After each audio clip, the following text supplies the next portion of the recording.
มันมีกระเทิบมันเทิบข้างนอกนั่งน้ำมันบ่ดีดูนี่เลยผมบ่มีแหละผมมัน6ต้นนะบ่คันมีก็ต้องสร้างเสาเพิ่มอีกแม่นเหรอว่ามันอยู่ที่สร้างเพิ่นเนาะว่าเพิ่นสิออกแบบใดแต่เฮาไม่ได้ว่าเฮาสิซื้อเสาดินอันนี้4 เมตรตัวนี้เด้ออู้ใหญ่อยู่ได้เนาะลุงเนาะโอ้บริพ่อกระเต้นโดนเลยถึกบ่ยับเข้าไปอีกนะเรื่องราคาได้บัดนี้เล็กบ่อยากบอกเราก่อนกับว่าเฮาเฮ็ดแบบใดหั่นนะกับคันว่าเป็นไปได้ก็อยากใส่ไม้แป้นเลยให้แล้วหรือว่าไม้โซล่าแม่ๆเพิ่นก็ถามมาอยู่คือตอนนี้หั่นงบเฮายังบ่พออ้ายแต่อยากให้อ้ายมาคุยกันเลยให้อ้ายไล่ไม้ไล่โตว่าเฮาต้องใช้ไม้หยังแน่และราคมราคาน่ะเท่าใดหั่นนะถ้ามันพร้อมมื้อใดแล้วเฮาสิโทรหาเจ้า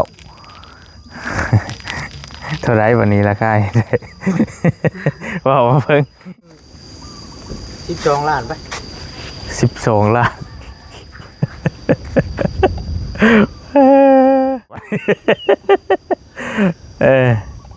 แต่ว่าคร่าวๆนะว่าง่ายซะอันนี้ก็มีแต่ว่าคันรุดเท่าไรอ่ะคันรุดได้หรือคุ้งหรอบ่มันมอนลงมาจังหน่อยได้บ่คันว่าเป็นเร่งรถฮะนะกันเร่งรถกับมอนลงมาจักน้อยนะ12ฮะ10 ล้าน10 ล้านชุดเลยได้คุ้งหรอบ่คุ้งละบาทเนาะว้าคันเร่งมันก็ยังสิย่านกูหันอยู่ติเบิ่งทรงนี่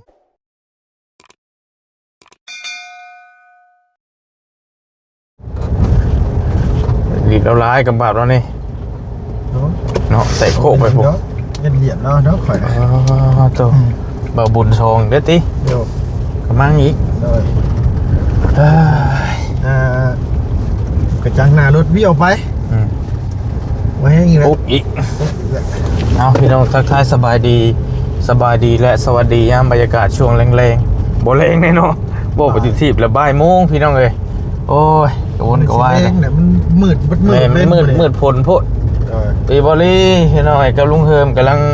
ออกมาแต่เคลื่อนสาเทไปเบิ่งน้ำบาดาลแหละกะบอลี่สิต่อมาหายายนางบัดนี่ยายนางเพิ่นก่อนยายนางกับลูกชายนะพี่น้องเนาะพอบอลี่เตรียมแผนสิเฮ็ดเฮือนให้เล่าหรือว่าเฮ็ดกระตุกให้เล่าหั่นแหละกับสิมาแจ้งข่าวดีแล้วน้ำเนเนาะพอบอลี่มีเงินตืมอีก6 ล้านไปพี่น้องเนาะเตรียมสิเฮ็ดกระตุกให้เราแต่เราสิอยู่บ่อยู่บ่จักตัวนี้ก็ได้พอเราก็ไปเฮ็ดเฮ็ดงานเราหั่นแหละแต่ละมื้อก็ได้ก็แม่นก็ดีแล้วแหละพี่น้องเราดุเรามันเราบ่กดขึ้นกดสั้นเห็นกับเจ้าแม่นบอกว่ามืองอเท้าหั่นนะว่าซั่นซะลูกชายก็ไปแม่ก็ไปว่าซั่นสบายดีแล้วลุงเด้อให้ลุงสบายดีขับรถพี่น้องเนาะบ่อยู่อีหลีโดบ่ได้ว่าอันนั้นจักดิเสาคือหายไปจำเก่าบ่โอ้เราหายไปหนึ่งว่ะว่าอยู่เพื่ออยู่ข้างพุทธเห็นเลยเป็นยังไงนิ่มนวลอยู่บ่โอ้ยมันกระสุดชิ้นนี้แหละมันดีไหมต่างว่าที่ได้เป็นของเจ้าของยี่เทียต่างกับรถคันนั่นอยู่บ่ป้าต่างกันลายพี่น้องเลยเนาะใช่เดิมกับแง่พวงบ่ได้ควกขาดนะพี่น้องเลยเนาะบ่ได้ควกขาดบ่ได้บึ้มตั้มนะมันนิ่มมาแล้วเอาพี่น้องแต่ว่ามาแล้วก็คือเก่าเนาะหมอยสมีกันอยากเห็นเราอีหลีนะช่วงแรงพี่น้องเราสิมาจุ่มจับให้กันเด้อแต่ว่าบอลี่หันนัดเบิ่งก่อนมาแล้วบ่ให้เอ้ยลาอ้วนเฮานี่แหละเด้อซีเมนต์พวกนี้บ่คือซีเมนต์แหละเบิ่งทรงนี่ให้เราหาสร้างให้และนัดสร้างเพิ่นมาคุยกันเนาะเอ้ยลาบ่ตอนนี้เรามาก็อยากให้เราคุยกับเราก่อนจะเอ้ยลาว่าหาสร้างได้แล้วว่าซั่นแต่ว่าเราคมราคาให้บริมาคุยเองเนาะพี่น้องเนาะอันนี้มื้อนั้นเฮาบ่ได้นี่เลยเนาะแสดงว่าเราห้องเองอันนี้เนาะแม่นตัวนี้ลูกชายและห้องเบิ่งทรงนี่ไม่แก่นคักอีหลีพี่น้องเอ้ยพี่น้องเพิ่นก็บ่พอซื้อพอหาว่าซั่นโอ้ยเมื่อยเด้มาเร็วคือย่านแท้ดำๆมองๆอยู่ คือดำคือลุง คือดำแท้ลุงว่าซั่น ทำเลยคือดำคือลุง อยู่เป็นแล้วเจ้านี่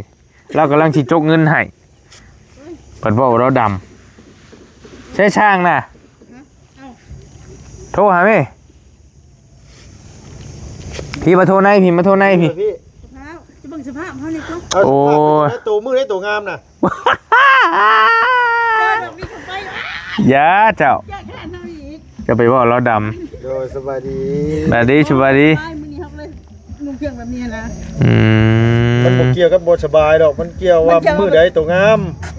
ย้ำทุกมื้อ นี่นี่ จะบ่ฮู้ติโอ้ บ่หยอกเนาะ เด้เสานี่เสาแกนเสามือสอง มือสองก็ยังมันบวกบ่ขึ้นบ่นี่เนาะลุงเนาะ บ่ขึ้นหรอกไม่นี่นะ ตัวมือยังนี่ล่ะ มือยาลุงยา อันนี้น่ะเสามือสองแต่ลุงถามว่าเอ้ยหลานนี่มือยังป้ามือที่10พุ่นแหละเบิ่ง สาวเอ้ย บ่ไหวแล้ว ต่อให้มีร้อยผัวดูเอาเอง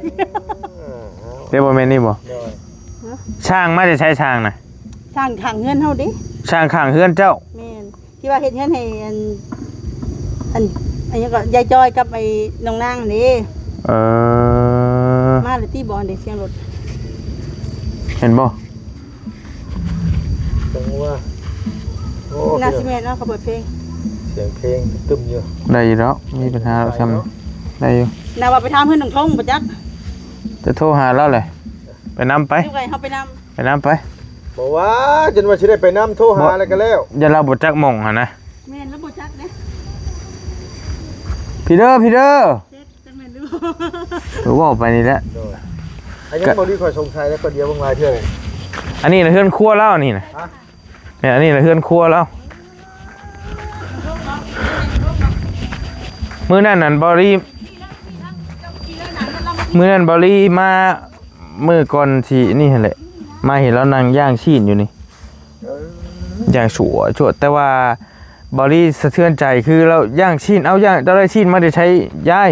เจ้าขี่ขึ้นมาทาง เราว่าย่างให้เพิ่นเราว่า ขี่มาต้องมาดีเลย เพื่อนหลังนะ ย่างให้กับ เพิ่น เจ้า แม่นเพิ่นบ่มีไฟเดี๋ยวเพิ่นมาย่างน้ำแล้วย่างให้ เดี๋ยวแป๊บนึง กะเราน่ะขอน้ำขอในน้ำเพิ่นหันใช้แล้วเราก็ต่างแบบ ซอยเดียวกัน ช่วยเรือหาคล้ายๆว่าคันว่าอันนั้นก็เป็นแม่บ้านไม่ยังให้เพิ่นหั่นนะลงเฮ็ดอยู่เฮ็ดกินให้คันสิว่าเป็นคนใช้มันก็คือชีวิตบ่คักปานใดหั่นนะเป็นแม่บ้านช่วยเฮ็ดอยู่เฮ็ดกินว่าซั่นซะเราก็ขอน้ำ เราบ่ได้อยู่บ่ดีบ่ บ่เราอยู่ อยู่บ่ โอ้ยบ่ใช่เราสิบ่อยู่มาเว้าน้ำทรงน้ำเทื่อเลย ยันว่าเฮ็ดมาเวียกแม่แม่บ้านเนี่ยยันขี้ข้านเที่ยวไปเที่ยวมาเนี่ยยันนอนอยู่พุ่นนี่ บ่ตัวแรงเรามาตลอดเลยถามน้องพามีพาหยังก็ได้เพิ่นจักอยู่เพิ่นจักเบิดเพิ่นอยู่แถวใกล้นี่นะถามคนแถวใกล้นี่ก็ได้ดอกช่วงแรงๆนี่5 โมง 6 โมงแล้วก็พายก็ยังย่อยๆมาแล้วมาแต่ย่างมาเว้าแต่ในเมืองโหเพื่อฮอดหั่นนะว่าซั่นซะเฮ็ดจังไดน่าสั่งเอาบายดีอ้ายพี่เข้ามาพี่ในพี่จ้าสบายดี เข้าทางไหนก็ได้ ทางไหนก็ได้คือเรามันบ่มีนั่นดอกเดี๋ยวคันให้เกียรติเราก็พูดแล้วทางเขาประตูแล้วดิเราอันว่าบ่ได้ปิดช่วงนี้นะเปิดประตู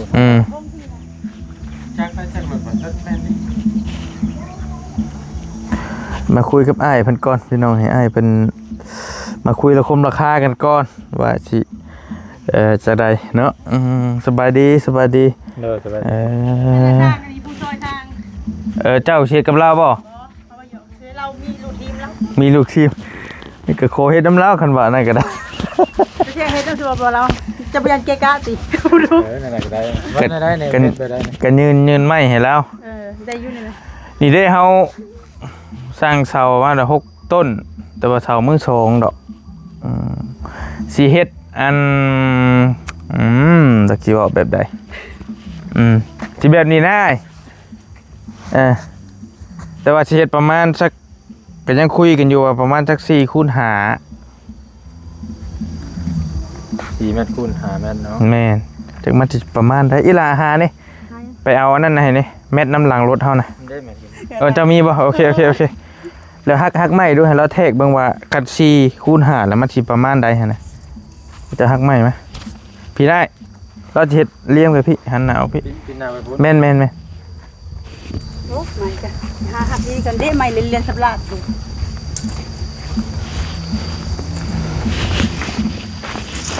มันมีกระเทิบมันเทิบข้างนอกนั่งน้ำมันบ่ดีหรือว่าจังได๋ บ่มีแหละเพราะมัน6ต้นน่ะ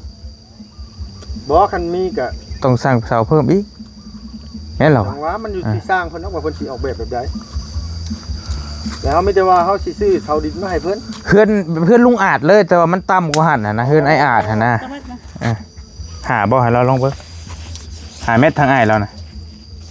ได้บ่เพราะว่าบริสิแบบว่าสิกั้นให้เราคนละห้องกับลูกเราหั่นนะเพราะว่าลูกเรากับมันคือฮู้หั่นแหละเราก็เป็นบ่าวเป็นนั่นแหละ เราเป็นบ่าวแล้ว จากนี้พี่น้องมาฮอดพี่อุ่นกับบ่ใหญ่ปานใดวันนี้อันนี้4เมตรตัวนี้เด้ออู้ใหญ่ตัวได้เนาะลุงเนาะโอ้อันยังบ่พี่กัน4ใหญ่ตัวได้เนาะหุยเนาะ ฮะอันเฮาว่า3เมตร5บ่ดีกว่า เนาะลอง3เป็น5บ้างด้วยมันก็ยังใหญ่อยู่ได้ขนาด4นี่ลอง3เป็น5อยู่ใช่ โอ้บ่ใหญ่เด้อ ห้องนอนนี่ห้อง3เมตรก็พอแล้วก็ตัวที่4นี่แบบเป็นชานออกไป บ่ใหญ่ บ่ใหญ่บ่ 4เมตรน่ะบ่ใหญ่หน่อยเนาะ บ่ใหญ่เป็นห้อง2เมตรเลย ลอง4ก็ได้เพิ่นก็ ห้อง2เมตรมันสิชุดตีนสิบ่ล่ะ เอา2เมตรก็ลุดแล้วเนาะ บ่ชุดตีนบ่เฮาว่า ลุดนั่นแหละบ่ บ่ เพื่อเสาเพิ่นยังอีกบ่ เพราะเขาก็มีแต่ว่าเขาเอาเฮ็ดห้องงาน 2เมตรปลายก็ได้เนาะ2เมตรหัก ลองเบิ่งแทกเบิ่ง4ก่อน เอาแทกเบิ่งก่อนบ่มีปัญหา จังรุดกำลัง โอเค ห้องเฮ็ดเท่านี้ก็ได้นี่เดี๋ยวกันบ่นั่งลิง ก็โอเคแทกไปอีกไอ้พี่ละเสียบ5เมตรตัวนี้ ก็มันเสียบ เอาสายเสียบบ่แม่นบ่อันไอเวมาพี่เนี่ยคือบ่อยากซื้อไปเลยโอเคเดี๋ยวโอเค ทางกำลังตาย โอเคบังเด้อปึ๊บ ยิ้มแน่คือกล่องมันจะได้สวยๆถ่ายรูปมา แล้วจะไปชมเป็นยากนำคนบ่ทันกินข้าวได้เช้าโอ้ คอนเดตบ่ เดี๋ยวนี้นะ เอาเห็นจะยิ้มจะหัวจะบ่ดีใจใช่บ่บ่ได้พ่อกระเต้นโดนเลย ถือบ่อยยับเข้าไปอีกนะแล้วพอดินแล้วมันเสียงเนาะ โดย กับบ่ใหญ่เนาะ บ่ใหญ่เนาะ อันนี้เฉพาะตัวเพื่อนจะตั้งขึ้นแล้วก็เอา ความหมายว่าเสานี่มันเป็นอันนี้บ่เสาอยู่ในน้ำบ่ แม่นเสาแม่นเสาอยู่นี้แล้วก็อยู่นี้แล้วก็อยู่หันหั่นน่ะ เนาะ ว่าง่ายว่า มัน6ต้นเด้ นี่กะซื่อๆได้นี่ ไอ้กะเบิ่ง สมมุติเสาคือกันอยู่นี่ น้อ เนาะ ยแม่น อืม แต่ก็อยู่กลางหันเสาเนี่ย แม่นเลยฮะที่แล้วนี่แถวละ3เด้แต่มันสิบ่ห่างโพดบ่เฮ้ย ทาง กลางนี่ก็มีบ่ บ่มีแล้ว บ่มีแล้วมันเบิดเลยมันสิกว้าง เป็นวีไปเนาะ แม่นเช็คลงสินะเช็คลงสินะ หลังคานี่หลังคาธรรมดาแบบนี้บ่ ก็จังว่าคันว่าอยากอันนั้นก็สิใช้อะลูซิ่งให้แล้วตัวบางๆก็ได้ เป็นอลูซิ่ง ภาคอะฟังเบิ่งไปก่อน แม่น แม่นที่ว่าเราถามนี่คือว่าเฮ็ดแบบใดบ่หลังคาทรงแบบใดบ่ ชงแบบนี้แล้วนี่ เจ้าบ่ถาม ส่งแบบนี้ ส่งหยัง ชงมื้อนี้แต่ว่าหันเกยเอาหันข้างลงสินะ ก็ง่ายว่าให้ต่อของมาข้างหน้าลายแน่นะแต่ข้างหลังมองนอนนี่ให้มันอันนี้แหละแม่นได้เนาะบ่ดีเนาะมันก็ต้องแบบนั้น คือแบบว่าหลังคาโซนเดียวเลยว่ะแต่ว่าหลังคานี่นะเฮ็ดแบบเอาลงไปพูดแล้วก็เทิบไปทางน้าบัดนี้ฮะ แม่น แต่ว่า นี่เลยจะมีกระเทิบไปทาง แต่แผ่นบอลลี่นั่นบ่ได้มีกระเทิบถ้าว่ามีกระเทิบ นะมันกระเทิบเฮ็ดคือเหล้านี่แล้วว่ะ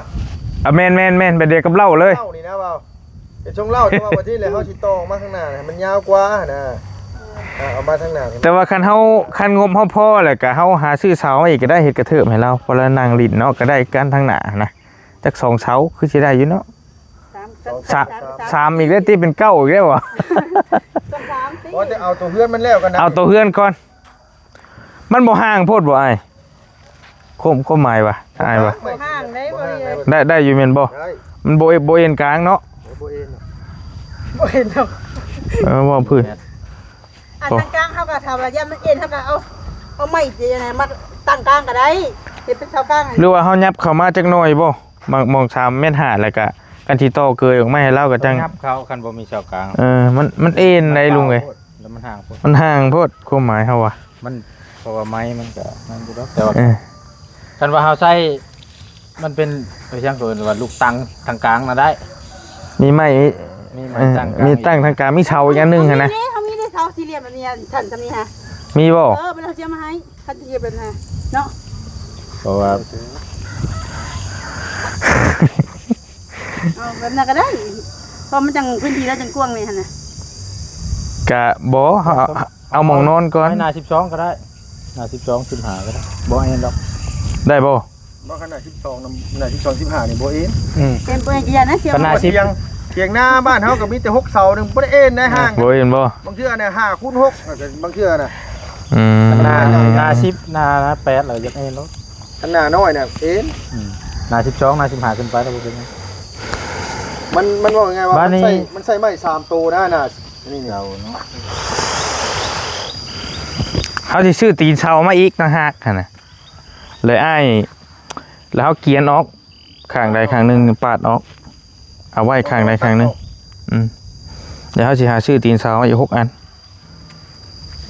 เขาก็มีขายบ่ในปีนี้ มีสิอึดหยังจะสิเอาตีนขนาดใดเออ อันนี้ว่าบ่มี วันนี้ความสูงตีนเสาเท่าไหร่เพิ่นตีนเสาเท่าไหร่50บ่ ก็จังหวะเขาก็ยังว่าสิคุยกันอยู่ก็ยังสิกะใส่คือลาวความหมายเจ้าของเราหันแล้วว่าบ่ต้องมีตารางก็ได้เฮ็ดพอดีเพียงเอวนี่พอดีเย็กขึ้นหั่นนะเฮือนเราหั่นนะ ประมาณจะมันได้3ขั้นซะที่ แม่นมันได้สำคัญพอดีเย็กขึ้นบ่ต้องสูงก็ได้หรอกแต่เพนบอรี่หันคือว่าแล้วอยากเฮ็ดวงกบให้ลาวคนละห้องหั่นนะวงกบกับบานประตูน้อยคนเปิดออกคนละอันทางหลังหั่นนะลูกประมาณนั้น นี่เดี๋ยวเขาต้องตัดอยู่แล้วเนาะเสาเนาะอันว่ามันต้องตัดอยู่แล้วฝั่งนึงนะ แม่นต้องเกี่ยว ต้องเกียนเนาะต้องเกียนเนาะ ตั้งตีนเสาเด้อ แม่นมันกันเด้อแป๊บหนึง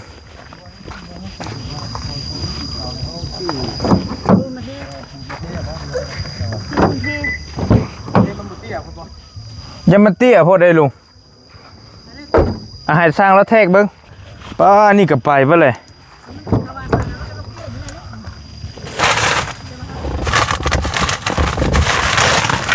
เตี้ยไหนกระเทกมันก้อนหนึ่งเท่ามัน3 เมตรนึงเลย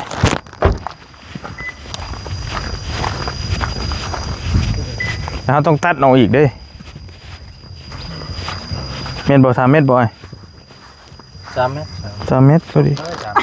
เอาแกกินน้ำกันบ่ได้ให้เจ้าได้กินน้ำกันนี่เด้ เจ้าบ่ได้กินน้ำบ่แล้วเนาะเจ้าผู้ใหญ่เลย โยแล้วแต่แล้วหาได้เดี๋ยวมันจะเอาผู้เดียว เราผู้ใหญ่แล้วให้เล็กน้อยกิน จะ ได้ มาตัดออกไปนะเพื่อเขาอย่างนั้นก็เริ่มมาต่ออย่างต่อ กันว่าตีนชาวบ่อยากให้มันสูงก็เฮาก็เอาบ่ฮอด50ก็ได้ มันมีชั้นกว่าหั่นอีก เสามันสั่นเนี่ยก็ต้องเอามันสูงแน่นอนว่าเนาะเพราะว่า อันนี้นี่เฮาเจียนแต่ตัวนี้ออกเนาะ แม่น เจียนแต่ขานี้ออก เฮาเลือกเอานะข้างใดกล้าว่ามันนั่นเฮาสิเอาข้างใดไว้ก็ได้เสามัน ตัวนี้ ทำ นะ กัน ปะไว้เลยมันยังใหญ่อยู่ อืม กันว่าเฮาเจียนหลายอย่ามันต่ำอีก เล่นเทิงหัวมันหมดสอง แม่น หมดสอง สมมุติเอาตัดขานี้สมมุติเอาใหม่นี่มันอยู่นี้เนาะ ได้เท่าใด2 เมตร ตัดนี่2เมตร5บัดนี้เราสิได้บากไม้ใส่เด้บัด บ่นะคันตัวใดมันที่ว่านี่นั่นเฮาเอาบากตัวเก่าเลยบ่ได้บ่แบบว่าอันนี้นะอะไรเบิ่งนะสมมุติว่า บากตัวเก่าก็ได้อยู่เด้อ แต่ว่าสมมุติว่าเฮาเอาไม้หน้าใหญ่มาเฮาก็บากเพิ่มเอาเนาะ บ่ใหญ่เกินกว่านี้หรอกเถียงดิใหญ่หลายก็เงินทองพอดีงามแล้วทำข้าวบากนี่ก็แดดบาดนี่พี่น้องเอ้ยซ้ำสิฮอดบาดนี่ นี่จะว่าเอาตามสร้างนะเจ้าพิจารณาเบิ่งนะเนาะ เราเฮ็ดบ่อยากสูงนะคือเฮาว่าหั่นแหละพอดีเย็กขึ้นอยู่เพียงเอวเฮา บ่คันตัดลายเนี่ยคือโตเฮือนมันนะบ่ดี เข้าใจอยู่ จากขึ้นนี่ สมมุติคันเฮาเฮ็ดสูงหลายก็มันได้บากพี่ได้บัดกันตีนเช้าจะบ่สูงหั่นนะ แม่น เขาต้องเอาตีนเสาสูงเนาะ ตีนเช้าสูงแล้ว เฮาได้ใส่ไม้คางมันอยู่ลุ่มนี้ นั่นนะ แต่เรายับขึ้นมานิดนึงหันออก กันว่าความไม้มันขึ้นอันนี้เนาะเฮาบากสมมุติตัวบากมาอยู่นี้นี่เฮาบากซำนี้สมมุติเฮามาตั้งตีนเสาอยู่นี้สมมุติตัวนี้เฮาตัดออกนี่เฮาสิมาบากมาใส่ไม้คางมันอยู่นี่ โมเมนต์มันก็ติดดินเนาะ มันติดดิน จะติดดิน มันต้องยับขึ้นมา ต้องย้ำมาบากอยู่อีกจังน้อย ยับมา อาจจะอยู่พี่ 40เซนก็ยังไข่สมมุติ แล้วนี่ จากสมมุติเฮาบาก40นี่สมมุติตีนเสานี่50เป็น90เนาะ90เซนอ่ะ ทางตารางมันบ่ แม่น ก็10ประมาณใด ประมาณ ก็พอดีได้นี่ยัง เดี๋ยวไปเพียงเอวคือว่า ได้อยู่ กันว่าบาก ก็บ่ได้ว่าจะเฮ็ด ไอ้ สูง ตัวบากเลิกไปแบบอันตัวเทิงๆเนี่ยมันสิเตี้ยเนาะ หัวแล้ว หัวมันสิบวิตนะวะดิ เข้าใจนี่เพราะว่าเสามันสั่นเด้เข้าใจอยู่ 2เมตร ดูเอาตีนเสา70บ่จริงโคตรโลดโพดบ่ก็บ่โลดดอกเนาะ มันสูงโพดตี ประมาณ50 50ถึกแล้วได้ละ50 เป็นลมมามันก็อันนี้แหละตีเท่าสูง ตีเสามันบ่เกี่ยวหรอกว่าสินั่นน่ะเนาะ ไม่ยันยกเยกเด้ ชำไอ้บ่กี่นี่ล่ะได้แหละได้อยู่แล้วว่าชำน่ะตกชำ90ตารางมันน่ะแล้วเฮาเหลือทั้งเทิงจักเม็ดบัดนี้40บ่จะบ่กิน ต้องมาทราบบ่ โอ้ทองหง เราส่งจะบนนะฮะ ทองเขาได้โอ้โหกิน จะเป็นโรคกระเพาะเลยมันเสียงดังแบบนั้ ถื น ออยู่2เมตร2เมตรช้า ทั้งเทิงหั่นบ่ โดน ก็ได้อยู่แล้วเนาะพอดีเลย แม่นพอดีให้ตั้งวงกบได้ว่าไงซะ พอดีตั้งวงกบอันน้อยอันนึง เฮาเพื่อเฮาต่อหยังก็อื่นยังต่อได้ขึ้นไปตัวมุงตัวหยังมันนะ 2เมตรเช้ามันถืออยู่2เมตรเพราะว่าหลังจากเขาใส่ไม้ค้างเนาะใส่ไม้ค้างมันเป็นไม้ตรงแบบนี้ แม่น มาลีมีเขาแล้วกินขนมถา บ่เอาไปเลย แม่ ใส่ถุงเชื้อไว้จนเขาจะกินหมด ขอบใจ แบ่งกันเลย เรื่องราคาได้บัดนี้ เล็กบ่อยากบอกเราก่อนกับว่าเฮาเฮ็ดแบบใดหั่นนะกับคันว่าเป็นไปได้ก็อยากใส่ไม้แป้นเลยให้ลาวหรือว่าไม้โซล่าหั่นแม่ๆเพิ่นก็ถามมาอยู่ คือตอนนี้หั่นงบเฮายังบ่พออ้ายแต่อยากให้อ้ายมา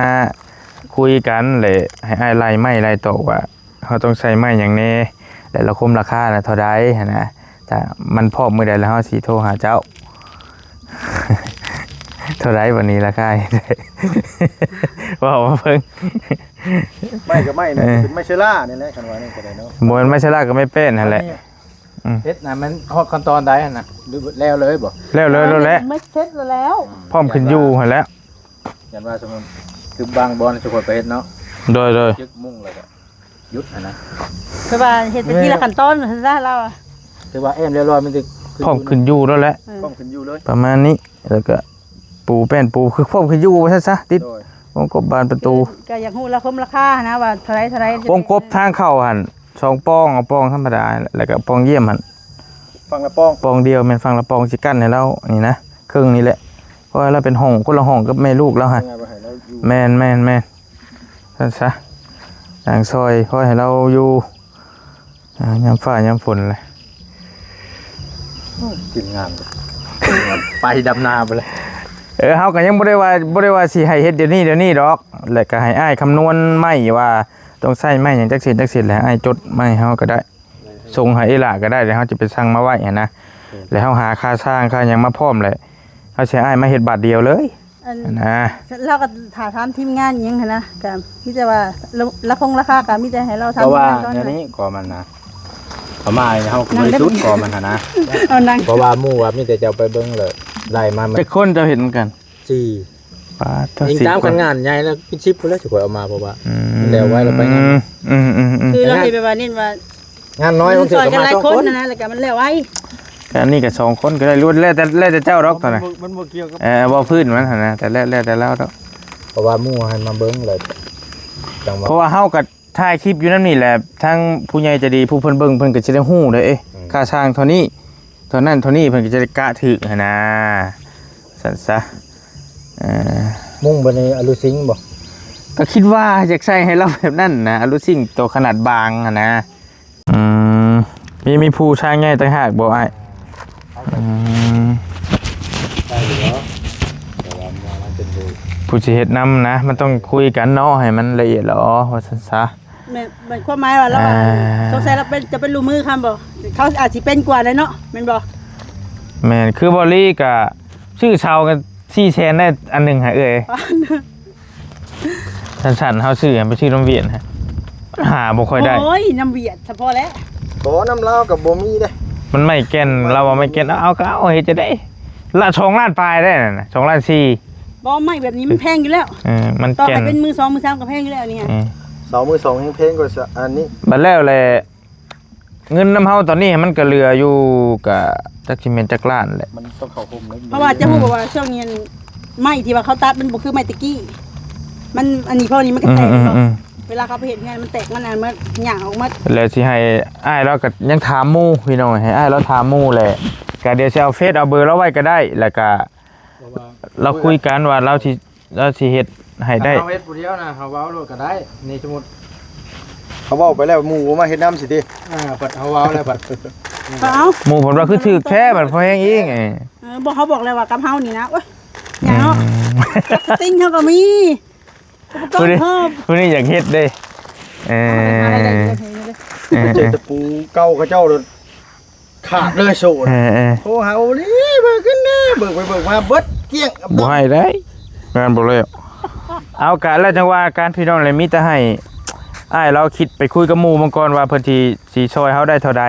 ก็ต่างเฮ็ดช่วยกันนั่นแหละว่าซั่นๆเราอยู่ต่างหาต่างช่วยนี่แหละสิว่าจ้างก็มันก็สิว่าคันว่าจ้างมันก็อยากแพงแล้วบ่จ้างแต่เราก็อยู่ใกล้ๆเฮือนนี่ล่ะนี่ว่าซั่น กำลังงามๆกับหมู่นี่ บ่ได้เข้าไปแต่หึงเลย เขาเป็นอะไรเขากำลังเขาเห็นแล้วเลยนะมันนะข้างๆพอดีเลยเด้อ แอมโซล่าเนาะ แม่นแอมสุราไม่สุราคิดว่าทางงบมันพอหั่นน่ะนี่ใส่อลูซิ่งบางๆซำนี้บ่ว่าดอกบางก็ได้ซำนี้แหละ มันก็มีต่ำสุดกับ65,000 ซำนั้นแหละอยากได้ซำนั้นแหละ เม็ดนึงน่ะกระบด พอดีงามกันว่าตัวนี้ภาษีบางโพด เอานำซ้ำ12ล้านไป 12 ล้าน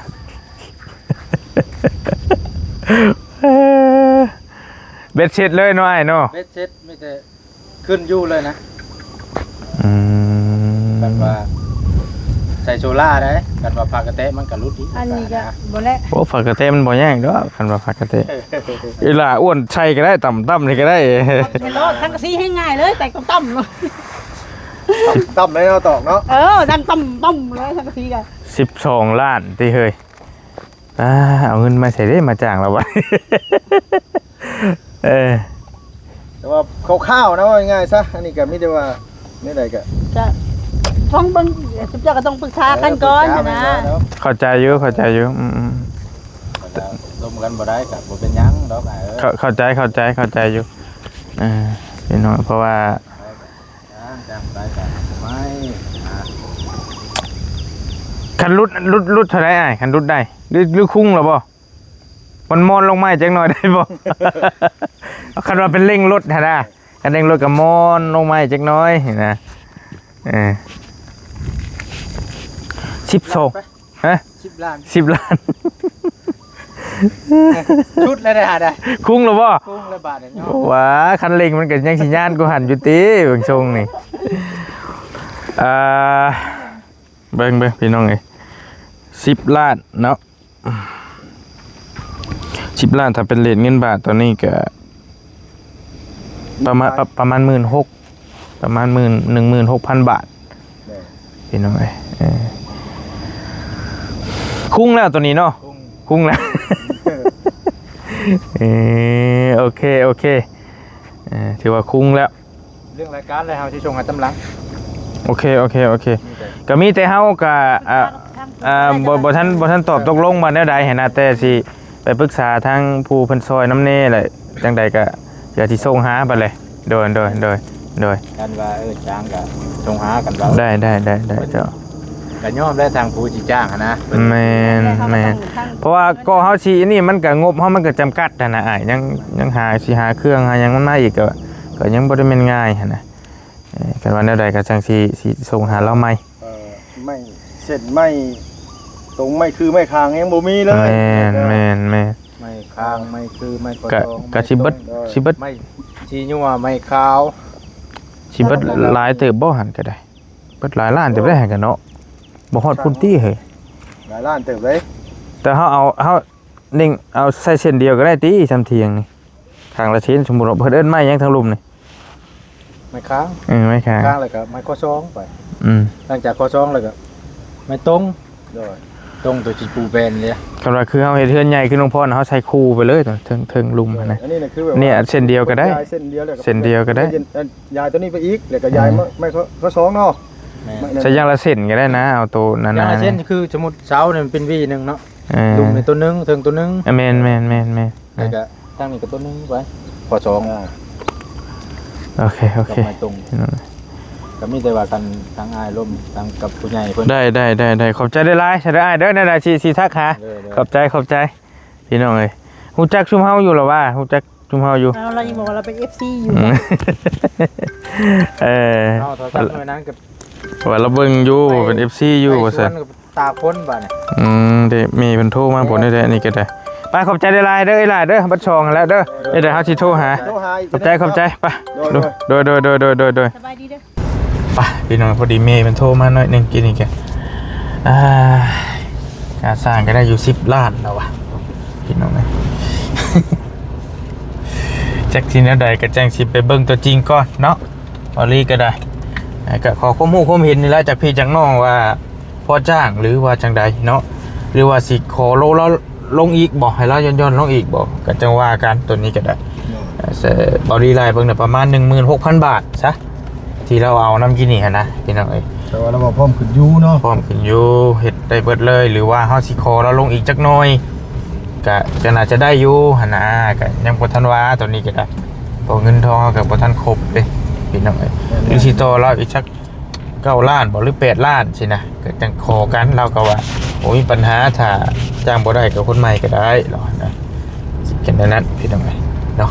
เอาเลยจังว่ากันอยู่ดีมีแฮงพี่น้องเนาะขอขอบใจหลายๆวารีขอตัวเดินทางก่อนสิไปจอดยางสิไปกินข้าวน้ำในลุงก็จนสั้นเลยประสาทตึกลุงจะบอรี่แล้วตอนนี้พี่น้องเอ้ยท้องห้องโกกๆเลยสิขึ้นซัดขึ้นเฮือนน้องพรบุญเนส่วงคำแล้วจังว่าการอยู่ดีมีแฮงขอขอบใจหลายๆพี่น้องโดย สวัสดีเด้อ โดย